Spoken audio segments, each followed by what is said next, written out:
Lara Marlowe is a Paris-based foreign correspondent for the Irish Times newspaper. She has written extensively on the rise of Islamic State and covered jihadist attacks in Paris and Tunisia in 2015. Indeed, her article yesterday on the tensions of jihadism within Paris, within France, was quite shocking. As a journalist for more than 3 decades, she has lived in Paris, the Middle East, and Washington, D.C., where she covered Barack Obama's first term in office. Marlowe holds degrees from UCLA, the Sorbonne, and Oxford, and has won 3 press awards. She's the author of The Things I've Seen, 9 Lives of a Foreign Correspondent, and Painted with Words. The French government made her Chevalier de la Légion d'honneur for her contributions to the Franco-Irish relations. I'd like you all to welcome Lara Marlowe.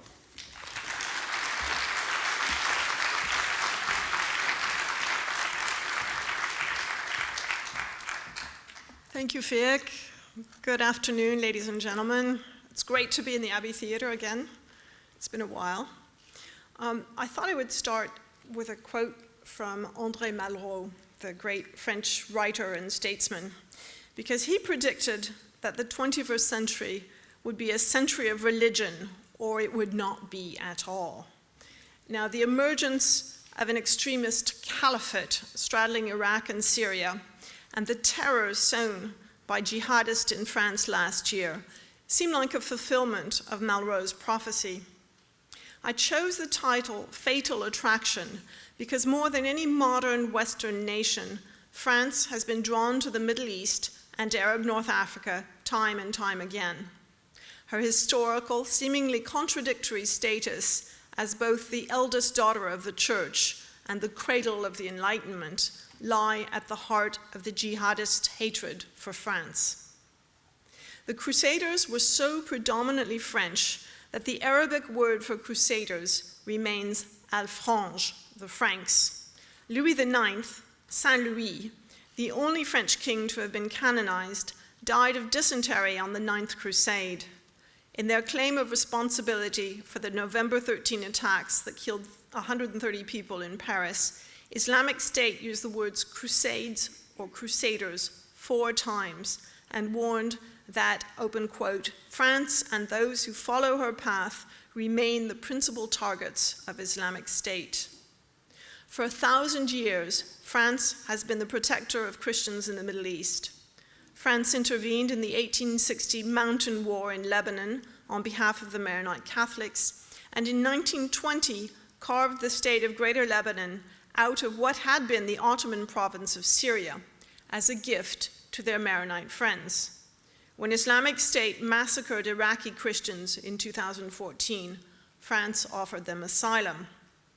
Most of France seems to have forgotten the Crusades, the 1920 to 1946 Syrian Mandate, and the 1830 to 1962 occupation of Algeria. But for many Muslims, history is a festering wound. When France began bombing Islamic State in Syria last September, few recalled that the French army fought Syrian insurgents in the 1920s, or that France ended her mandate with a 36-hour continuous bombardment of Damascus that claimed hundreds of Arab lives. More than any other colonial power, the French believed in their mission civilisatrice, their civilizing mission. During the Syrian Mandate, for example, Paris boasted of having modernized a backward land, of conserving antiquities, the very ruins in Palmyra that Islamic State has reveled in destroying. France brought electricity and potable water. They built tramways, roads, railways, hotels, restaurants, cinemas, and schools. In the minds of many Frenchmen, this gift of civilization to the Levant and North Africa more than compensated for the land seizures and the discrimination against the indigenous population. In 2005, a right-wing French government passed a law ordering teachers to emphasize the, quote, positive aspects of colonization. A deeply ingrained distrust of Islam goes hand in hand with the French conviction of the superiority of their republican values, chief among them laïcité, which means state-enforced secularism. A rift within the Socialist Party over the nature of secularism widened this week, with a dispute between Prime Minister Manuel Valls and Jean-Louis Bianco, who's a socialist old-timer and the president of the government's Observatory of Secularism. Since the Charlie Hebdo massacre, French officials and intellectuals have demanded repeatedly that Muslims condemn the attacks. Bianco had been criticized by Valls for inviting Muslim organizations, which Valls thought were sectarian, to sign a statement condemning the November 13 attacks. Now, this is how Bianco responded in an interview with Le Monde. He said, open quote, "Those who distort secularism are those who make it anti-religious and an anti-Muslim tool," i.e., he's referring to the Prime Minister. "It is true that a fundamentalist, secularist reaction has been developing in France these last few years." Folk memories of the 8th century Battle of Tours, when Charles Martel repelled Muslim invaders, and the Battle of Roncevaux, which was actually a conflict between Christians, romanticized by oral tradition into a major conflict between Christians and Muslims, are conjured up every time a Frenchman sings La Marseillaise. I quote from the first stanza of the French national anthem: "They are coming into our midst to cut the throats of your sons and consorts. To arms, citizens, form your battalions, march, march, let impure blood soak our furrows." That impure blood, of course, is the blood of Muslims. Islamic State kidnapped 4 French journalists in its northern Syrian capital of Raqqa in 2013. They were freed the following Easter, after a ransom was paid. One is a close friend of mine, Nicolas Hénin. We had just celebrated his marriage in August 2014, when Islamic State began a grisly series of videotaped executions with the decapitation of the American journalist James Foley. Excuse me, 1 second, I'm just gonna have a sip of water.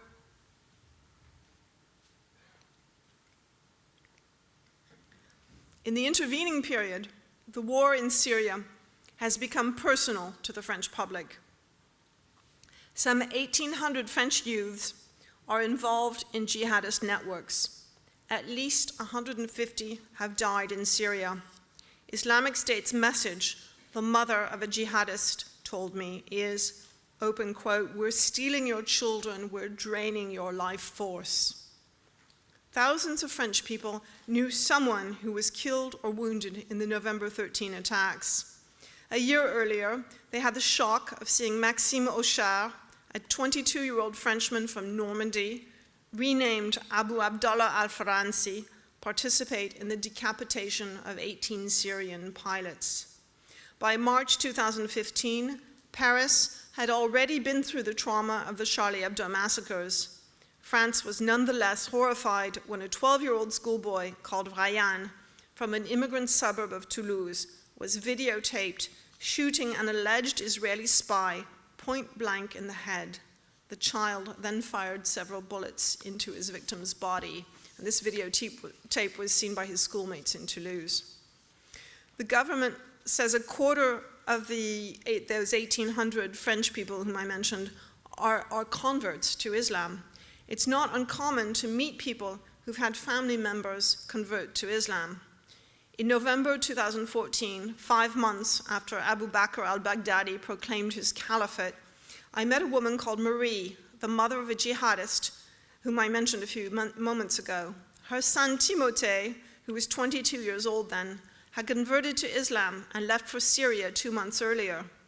Marie, her husband, and her elder son were devastated, but they hoped against hope that they could persuade their prodigal son to come home.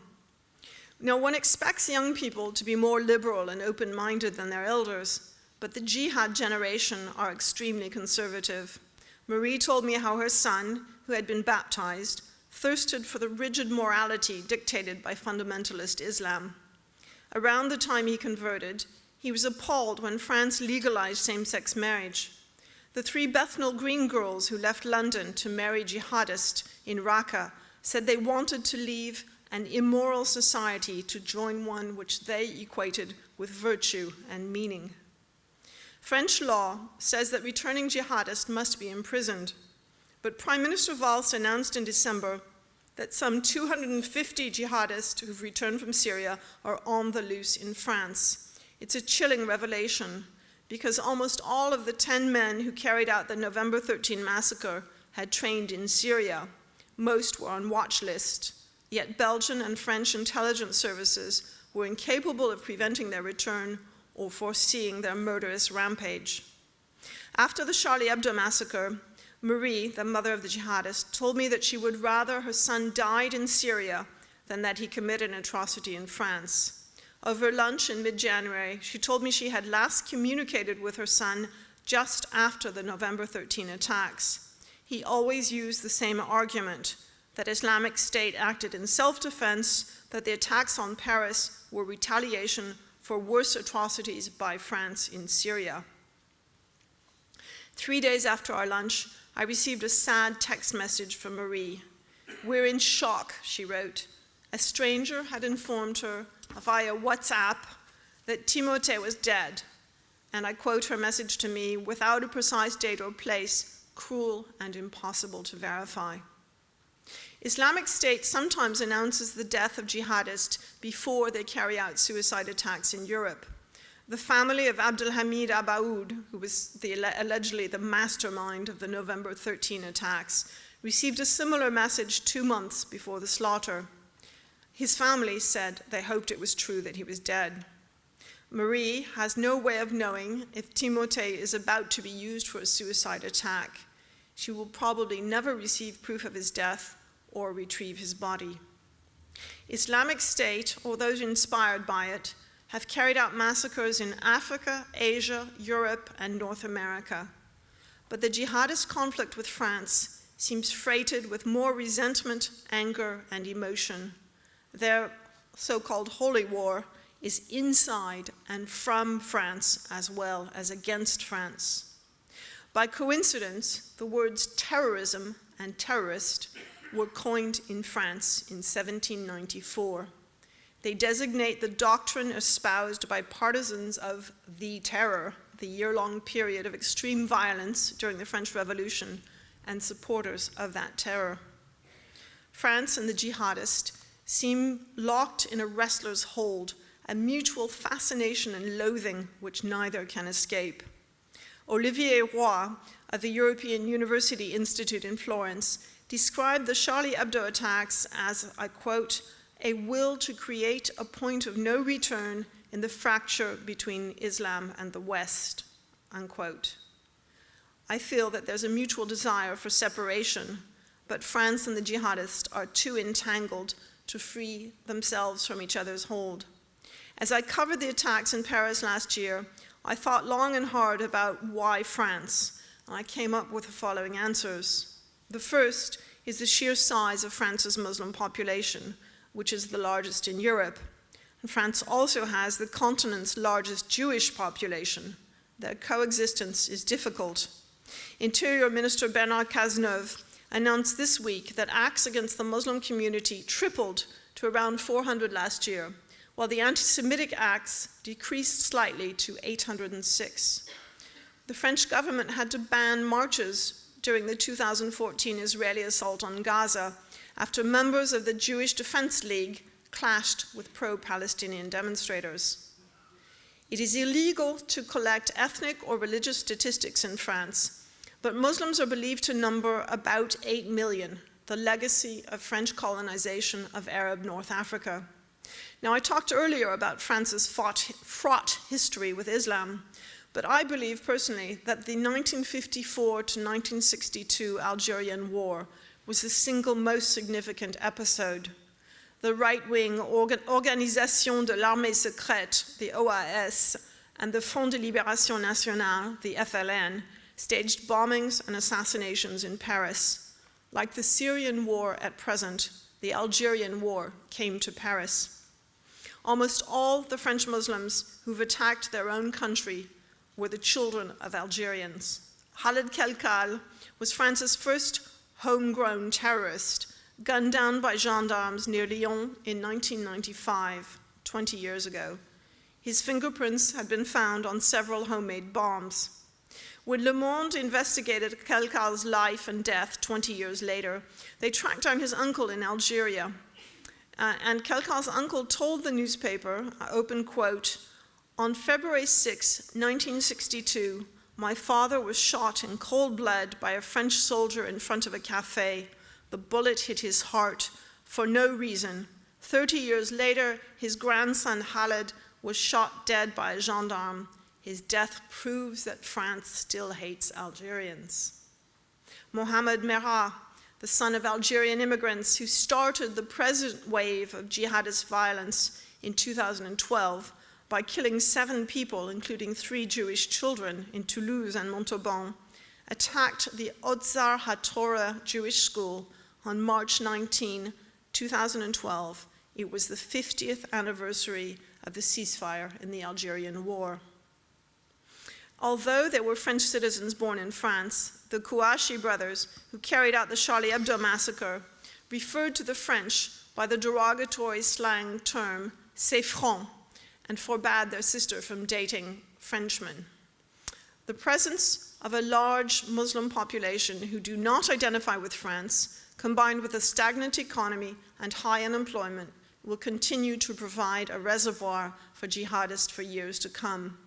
Official talk of breaking the apartheid of the French banlieue evaporated after the November 13 attacks. France's high profile in foreign and defense policy has also made it a target for jihadists.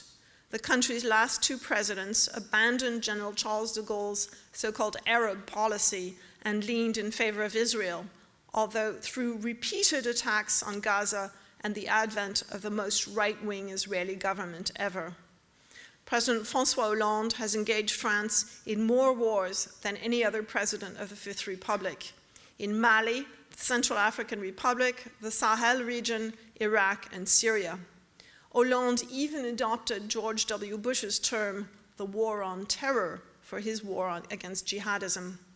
Though Britain and Germany joined in the Syrian war after the November 13 attacks, it remains mainly a Franco-American operation. As the French academic Gilles Kepel says, the mere juxtaposition of the terms French and jihad seems like an aberration. In his new book, which is called Terror in the Hexagon, Genesis of French Jihad, Kepel establishes a parallel chronology between the progression of international jihad and the radicalization of French Muslims over the last 4 decades. The US and Saudi Arabia launched the present form of extreme Sunni jihadism in 1979 against the Soviets in Afghanistan and as a counterweight to the Iranian Revolution. The Mujahideen drove the Soviets out in 1989, then staged failed insurgencies in Algeria and Egypt in the 1990s. The Al-Qaeda atrocities of 9/11 and attempts to turn the US occupation of Iraq into a new Vietnam followed. 2005 was the turning point, the beginning of the 3rd generation of jihad.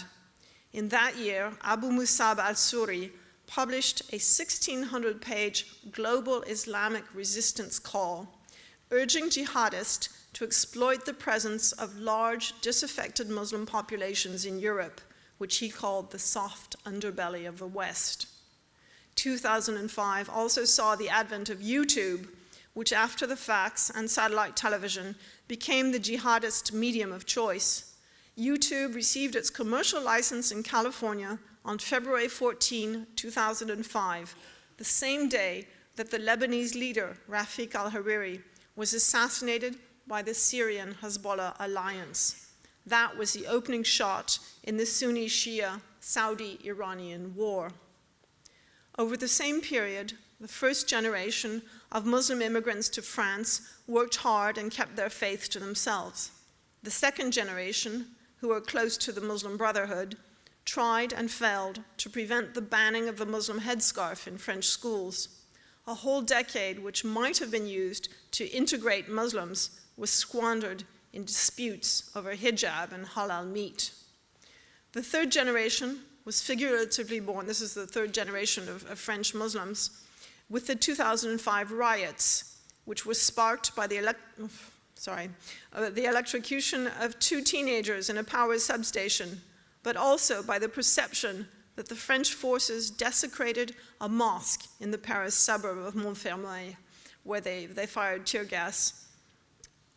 Thereafter, a growing number of French Muslims turned to Salafist preachers who advocated the most strict observance of Islam. To maintain peace, French officials often cooperated with qaids, or gang leaders, in the banlieue, in the schools, and in the prisons. A significant number of the qaids converted to radical Islam.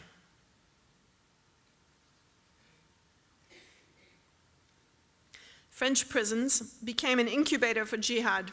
Youths who entered as drug dealers or car thieves often emerged as Islamic extremists.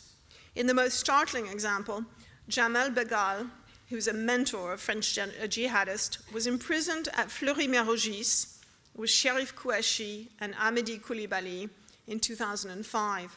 10 years later, Kouachi and Koulibaly coordinated the Charlie Hebdo and Hyper Cacher massacres in Paris.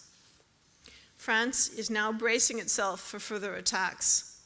One of the most surprising aspects of this tense situation is the apparent lack of interest in understanding how the cradle of the Enlightenment found itself under attack from its own citizens. At a meeting with the Representative Council of Jewish Institutions in France, the CRIF, on January 9, Prime Minister Valls said, open quote, "For these enemies who turn on their compatriots, who tear up the contract that unites us, there can be no worthwhile explanation, for to explain means wanting to excuse." After the 9/11 attacks, the Quran became a bestseller in the US. In France, Voltaire's Treatise on Tolerance was the best-selling book after the Charlie Hebdo attacks. In November, it was Ernest Hemingway's Paean to Paris, A Movable Feast. The French public apparently wanted to reassure itself of their superiority. They did not want to delve into the twisted minds that carried out the massacres.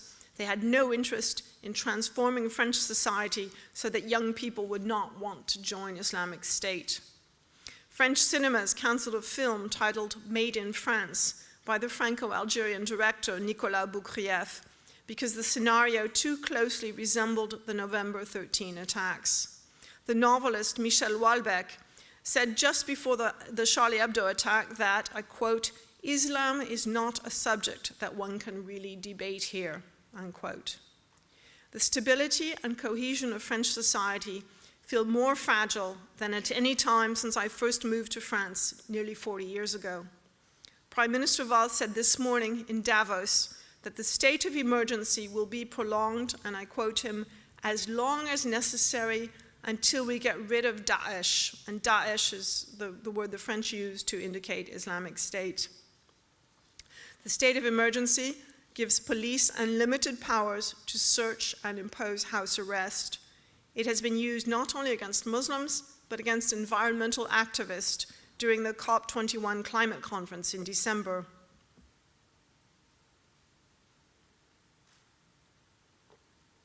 Well over 100 people have been charged with defending terrorism, an offense that can carry a 5-year prison sentence and a 75,000 euro fine. It's enough to say, "Vive Daesh," the name for Islamic State, or "Je suis Koulibaly," or "Je suis Kouachi," the names of the perpetrators of the Charlie Hebdo massacres, to be charged with defending terrorism. Last October, decisions by the Court of Cassation made it illegal to call for a boycott against Israel. 14 members of the Boycott, Divest and Sanctions Campaign, BDS, were condemned to pay 28,000 euros in damages to civil plaintiffs, making France the only democracy in the world where calling for a boycott is an offense. Prime Minister Valls supports legal action against those who want to boycott Israel. And not all the infringements on the freedom of expression come from the government. Reporters Without Borders and Libération newspaper had to cancel the art sale that they had scheduled for January 27, 5 days from now. The Israeli embassy protested strongly against a work by Ernest Pignon Ernest, which showed the imprisoned Palestinian activist Marwan Barghouti. Pignon Ernest had written the following text over the photo of Barghouti.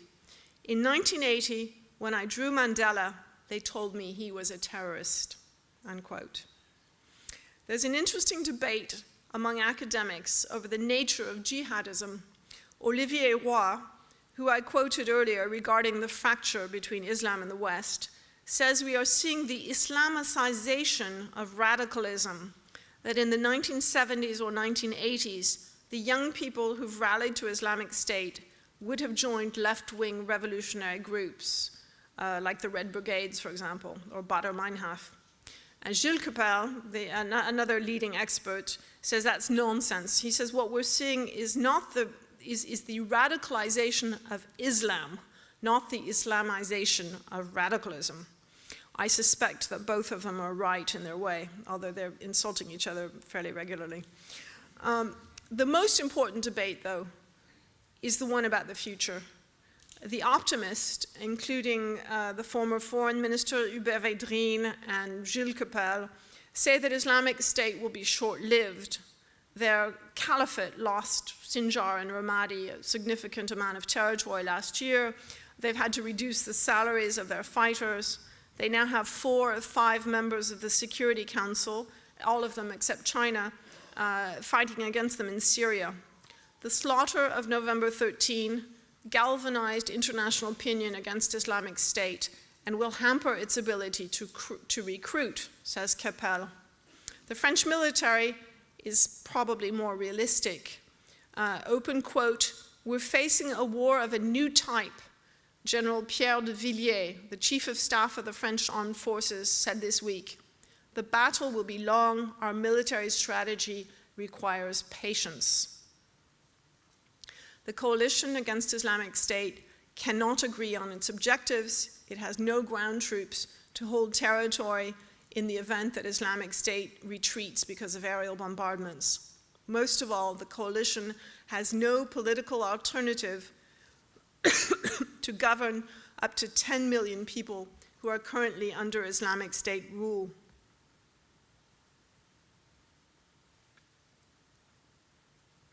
Academics say that terrorism occurs in waves lasting approximately a decade, during which violence rises, climaxes, and declines.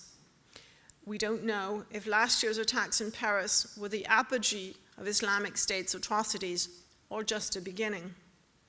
Islamic State is a different creature from earlier terrorist movements. Unlike its predecessor, Al-Qaeda, it holds territory which it is actively colonizing. Not only does it use artillery, massed forces, and tanks, it is building a state with civil servants, tax collectors, and a welfare system that provides housing, healthcare, and education.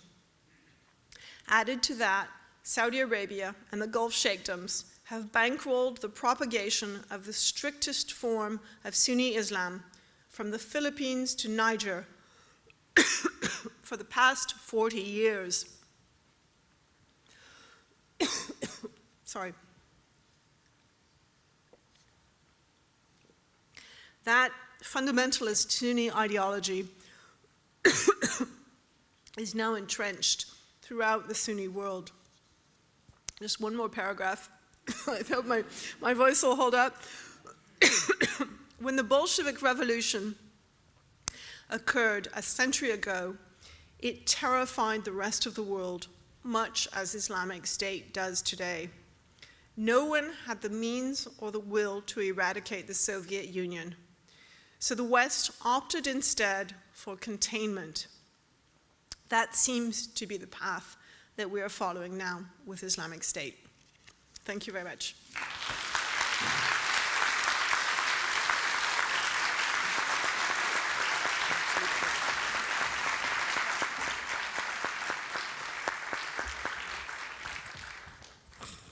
Thank you, Lara. There's a microphone there. So we have about 10 minutes. I'm going to ask a couple of questions, and then I'd love our audiences to contribute. There are roving mics around as well. I think we're getting a bleak picture at the moment. We had Gideon Levy earlier on looking at a bleak scenario that's happening in kind of the geopolitical world.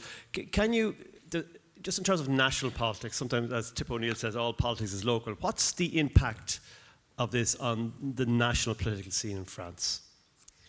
Well, not only in France, also in America, where you have Donald Trump and Ted Cruz, it has greatly strengthened the extreme right. The National Front, led by Marine Le Pen, got 6.8 million votes in the regional elections in December. Now, because of the quirks of the French electoral system, they didn't win any regions, but it's still their highest score ever. And Marine Le Pen is almost certain to be in the runoff in the French presidential election in 2017. And frankly, if we get Nicolas Sarkozy and François Hollande, again, the same two guys from last time, both as candidates, and Marine Le Pen, it's unlikely, but it's not totally impossible that she could win. I mean, the National Front is now getting between 25 and 30% approval ratings in opinion polls, which is much higher than ever before. So it's really strengthened the National Front. The socialists are aping the policies of the right.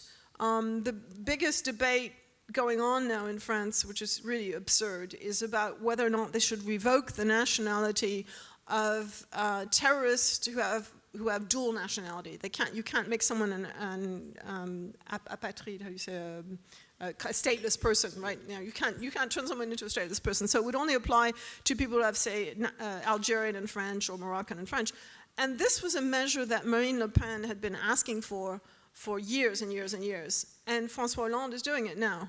And the state of emergency, the National Front thinks is great. So, you know, the socialists are copying the extreme right.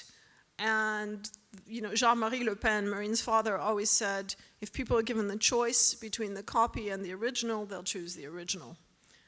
So this is, and the National Front and the jihadists feed each other. You know, it's interesting, they even have the same pool of young men.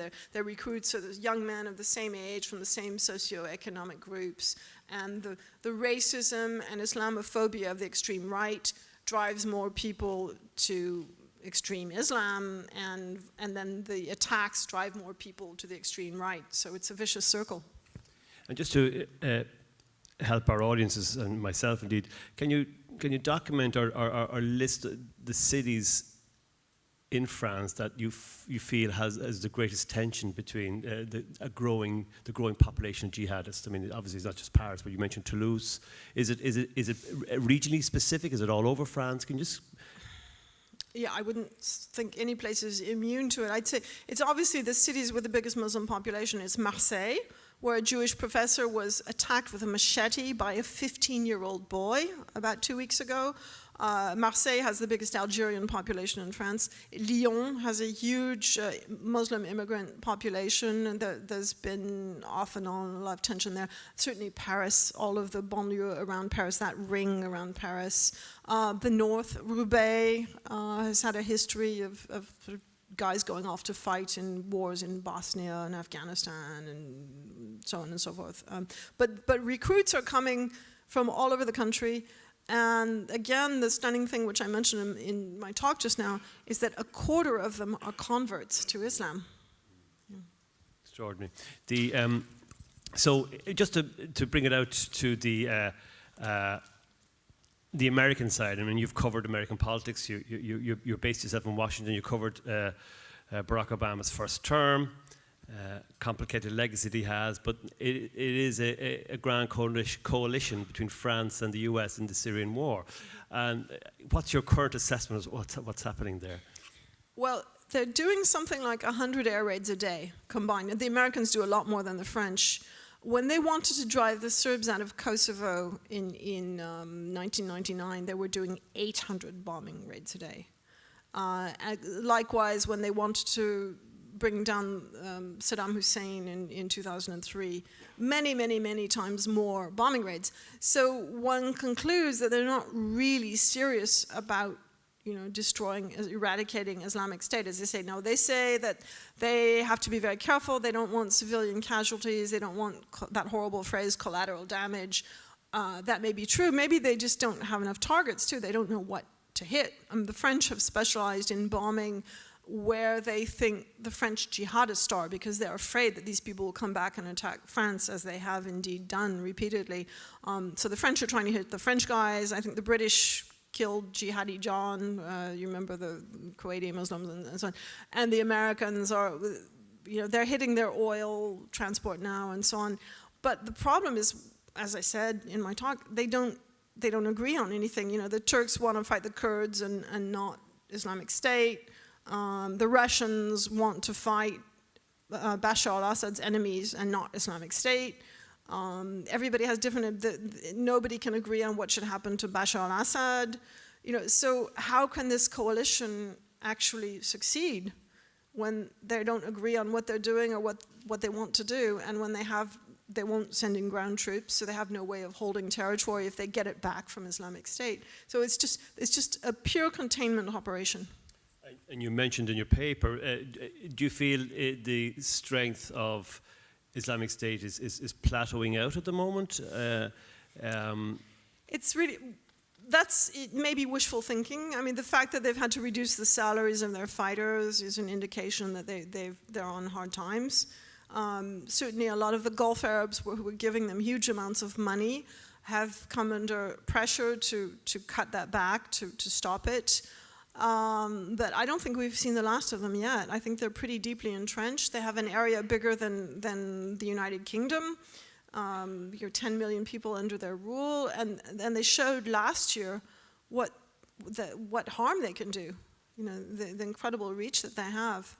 They, according to intelligence services quoted by people like Jane's military magazine and media, they have a former Ba'athist intelligence officer, who worked for Saddam Hussein, is running their European operation, and he's appointed emirs, bosses, 6 of them by region for Europe. Abdelhamid Abaoud, the guy who led the Paris attacks, who was a Moroccan Belgian, was the emir for France and Spain. And each of these emirs is reportedly planning attacks in the countries that they've been assigned to. And with the millions and millions of Muslims in Europe, that's the really hard part, because this is the enemy within, and nobody knows how to deal with it. And then the greatest impact, of course, is on personal liberty in France. I mean, you described France is now in a permanent, well, my words, but a permanent state of emergency. Right. François Mitterrand accused General de Gaulle of inventing the coup d'état permanent, the permanent coup d'état, and this is the permanent state of emergency, which is what I witnessed and lived through in Arab dictatorships for decades. They would declare a state of emergency, and it would last until the revolution. And that's almost what it feels like in France now. Okay, invite a couple of questions. There's somebody at the back there, Orla, and there's somebody in the middle here. And we'll take 3 questions, and then Lara will answer them together. So, thank you very much, Ms. Marlowe, for that excellent talk. I used to live in Paris and used to go to the Bataclan. And I don't think we should underestimate the trauma that's had on French society. You mentioned Marseille a minute ago. Historically, Marseille has actually had a much more successful record of integration among cultures, has it not? Would you like to say a little bit more about laïcité and the exception culturelle, and actually the nefarious consequences of those models on all of the cultural problems in France at the moment? Thank you. Somebody in the middle there, and there's one Hi, other.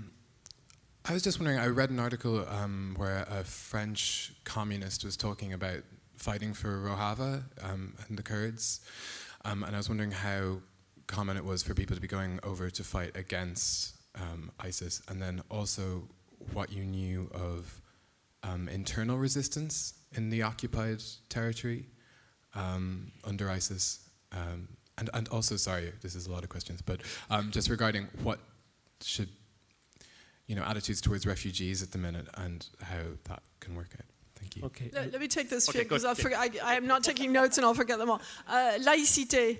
Well, as I mentioned, there's a big debate now on the left among socialists who are the most keen, well, it's pretty much everybody in France is very keen on laïcité.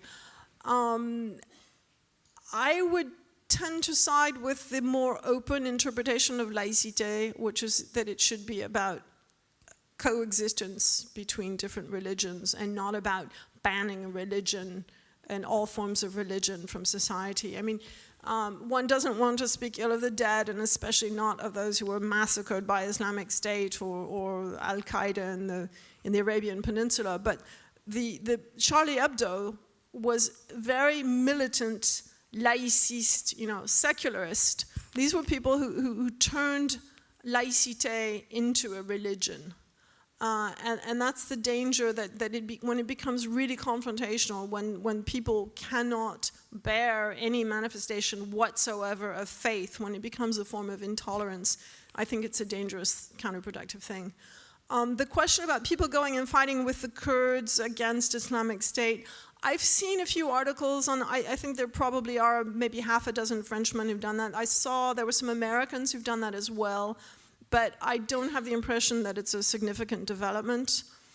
As far as the refugee crisis and the war with Islamic State goes, when Marine Le Pen has said for years that migration carried terrorism and Islamic fundamentalism and militants and so on, like I think she said, like a cloud carries rain was her expression. And every, very nice liberal people, like oneself, would sort of say, oh, this woman is extreme and she's horrible and she's racist and Islamophobic and so on and so forth.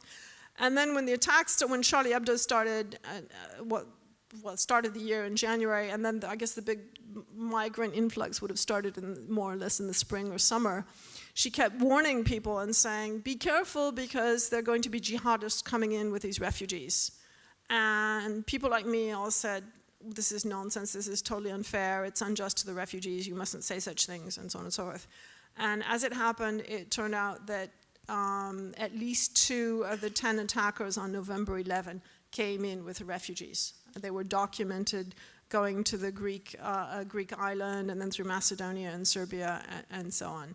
So where does that leave people like me who think that refugees should be taken in and taken care of and helped and that they're a positive thing?